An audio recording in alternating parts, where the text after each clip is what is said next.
So easier question. So they asked a missing letter in the given series. So the given series of A, A, B of. Once again, I can redo the alphabetical order.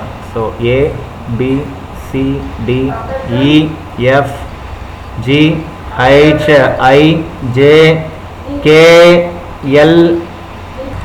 So if you write L, M, N, O, P, Q, R, S, T, U, V, W, X, Y, afterwards Z. So you can get if you write the position represents 1, 2, 3, 4, 5, 6, 7, 8, 9, 10, 11, 12, 13, 14, 15, 16, 17, 18, 19, 20 and 21, 22, 23, 24, 25, 26. So you take the series of A and comma A, comma B and comma F. So look at this. So in the previous sum what we did, we changed the position, right? But here in the position it's A and once again it's A. So if you go to one more position means, one motion after means what? You will get A after B, right? But here A after A. And one more position back also, you will get A back means, one more position back means you will get Z. But you are getting A. So what you do means, how will you get the same letter once again means, if a number, if it itself multiplies and if you get the same number means that is the best form. So you take 1 means if itself multiplied by the same number itself, you will get the same number.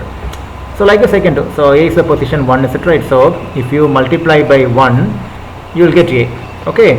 And now this one is position, once again what? You will get 2. Is that right? And you will get 1. So this one, if you do multiply once again by 2 and you will get, so this one you rub off, okay, you will get what? 1 into 2, 2. This is second position, you will get the 2, okay. So afterwards, so this one is 2, is it right? So if I multiply by 3 means you will get 6th position. Who is 6th position? You take 6th position as F, is it right? So automatically you will get the 6th position as F. And once again 6 is available, right? So next one, which number you have to multiply? I'll do 1, 2, 3, and if you multiply by 4, 6 into 4 what? It will get 24. Who is the 24? Look at this, 24 is X, is it right? So automatically the answer will be X. So missing number, the question mark number is you have to find, is it right? So X is the question mark. So these are all you have to think by your own way. It is very simple, I told you, right? Example, 1 into 1 if you see means you cannot go to next position because up next are same number, so you have to multiply the same. That is the one small clue. Okay, thank you. If you have any doubts, comment in the comment box.